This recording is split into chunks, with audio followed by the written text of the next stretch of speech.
The sun was high over the open land of Serengeti, a wide, wild part of East Africa. The ground stretched far into the distance, covered with tall golden grasses that moved gently in the warm wind. Scattered around were baobab and acacia trees, standing like lonely umbrellas casting long shadows on the dry earth. A bright red safari bus rolled slowly along a dusty trail. Inside, a group of tourists sat wide-eyed, holding their cameras tightly. They were quiet now, not because they were told to be, but because the land around them made them feel small. Everything here felt alive and watching. At the front of the bus stood a tall man with calm eyes. His name was Kamisi, a local ranger known across the region. With more than 20 years walking these lands, he didn't just know the animals, he understood them. People said the wild spoke to him in ways others could never hear. Today the land was whispering again, but something felt different. The bus came to a gentle stop, raising a small cloud of dust.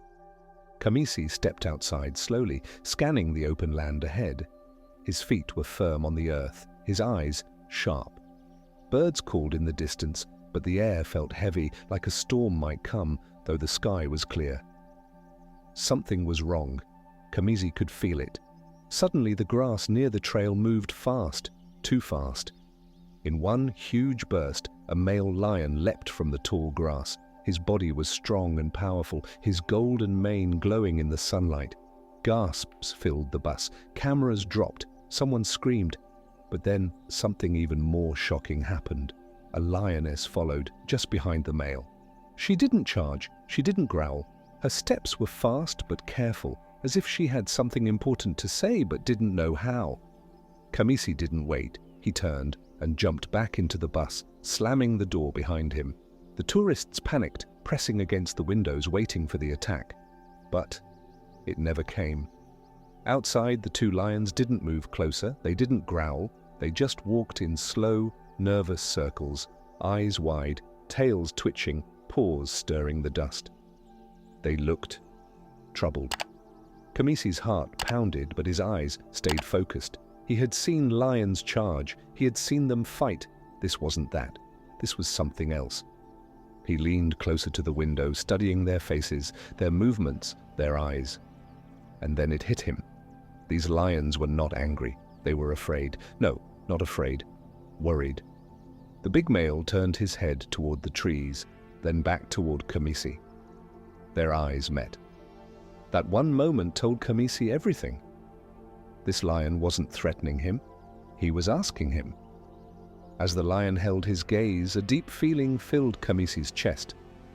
These animals were here for a reason, not to hurt anyone, but to ask for help. And whatever they needed was waiting just beyond the grass. The air around the bus was still, like the whole savannah was holding its breath. Inside, the tourists sat frozen, their eyes locked on the two lions outside. No one spoke. Even the wind seemed quieter. Every second stretched longer, thick with fear, and something else no one could name. Ranger Kamisi stood at the window, his brow tight with focus. He knew the wild didn't cry out without reason. He had heard it speak before, in broken branches, in the way birds flew too suddenly, in the silence that sometimes said more than a roar. And now it was speaking again. Outside, the male lion shifted, then took a step to the side. The lioness moved forward, then stopped and looked back, directly at Kamisi. She wasn't warning him, she was inviting him. Kamisi reached for the bus door. Gasps burst from the tourists. One woman whispered, "No, don't go out." But Kamisi didn't turn around. He moved with the calm of someone who trusted the land and knew it trusted him back. He stepped down onto the dirt once more. This time, the lions didn't react.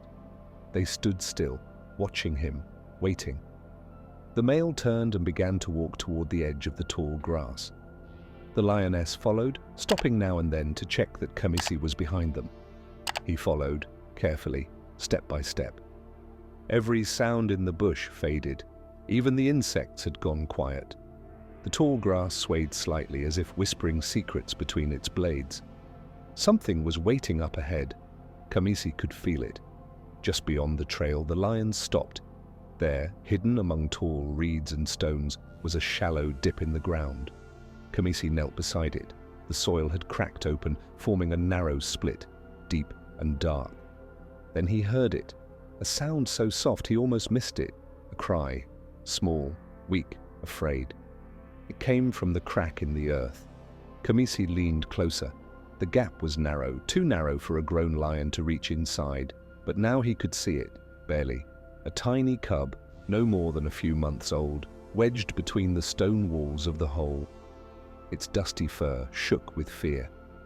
One of its legs was pinned beneath its little body. It couldn't move. The lions had led him here, to their cub. Behind him, the lioness let out a low, heartbreaking whine. Her paws scratched the earth as she paced, helpless. The male lion stood silent, his gaze never leaving Kamisi. They couldn't save their cub, but they had trusted a man to try. Kamisi stood and walked quickly back to the bus. He didn't speak. He didn't need to. The look on his face said everything. He opened a side compartment and pulled out a shovel, a rope, and a small toolkit. Then, without a word, he walked back.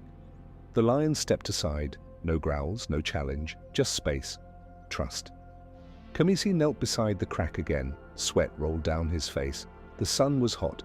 The air was tight, but none of that mattered now. Time was running out. He dug, slowly, carefully. The cub's cries grew louder. Dust flew up. The earth pushed back. But Kamisi kept working, because now it wasn't just the cub's life at stake. It was something bigger, something that only trust could build and only courage could answer. Ranger Kamisi's hands worked fast but steady, digging through the dry earth near the crack where the lion cub was trapped. Every movement had to be careful.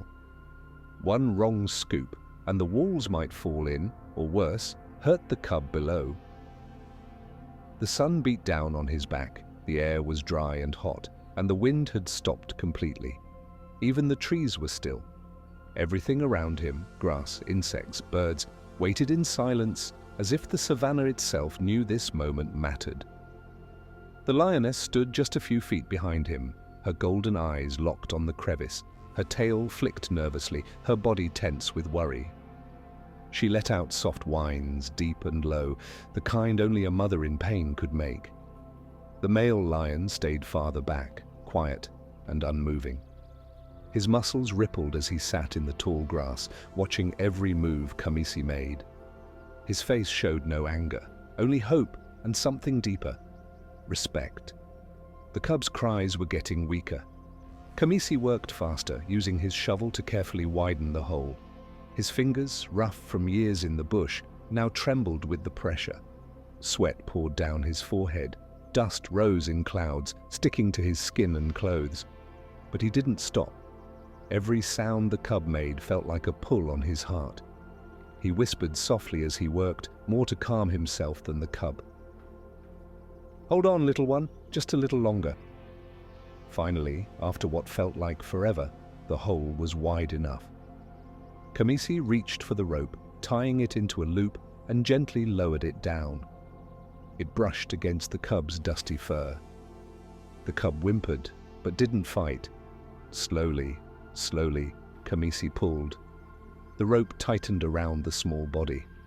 One tug at a time, he brought the cub upward, inch by inch, breath by breath. The lioness crept closer, her chest rising and falling fast. The tourists back on the bus watched with wide eyes, some with hands pressed to their mouths. Then the cub's tiny head rose from the crack. Kamisi reached down and wrapped his arms around it. The cub was thin, tired and shaking, but alive. Its little leg still looked hurt, but it nuzzled weakly into Kamisi's chest. He held it gently, as if it were made of glass. Behind him, the lioness stepped forward. For a moment, Kamisi froze. Then she moved closer, her massive head lowering, her nose brushing the cub in his arms. She gave a soft, deep whine and licked the cub's face. Kamisi slowly lowered the cub onto the earth and stepped back. The lioness pressed her face into her cub's fur, licking it again and again. Her body softened, her tail curled around her baby. A moment later, the male lion joined her. He walked with slow, powerful steps. He looked at the cub, then at Kamisi. Their eyes met. No roar, no growl, only silence and understanding. Then in one smooth movement, the male turned and walked into the grass. The lioness picked up the cub gently in her jaws and followed, her tail flicking once in the air like a quiet goodbye. They disappeared into the wild as they had come, silent and strong. Kamisi stood alone, his clothes dusty, his arms scratched, but his face calm. He turned and walked back to the bus. Inside, the tourists were still and quiet. No one spoke. A few had tears in their eyes. One man broke the silence, his voice just a whisper. Did they really ask for help? Kamisi took a long drink from his water bottle. He looked out toward the savannah where the lions had vanished. His voice was soft, but sure.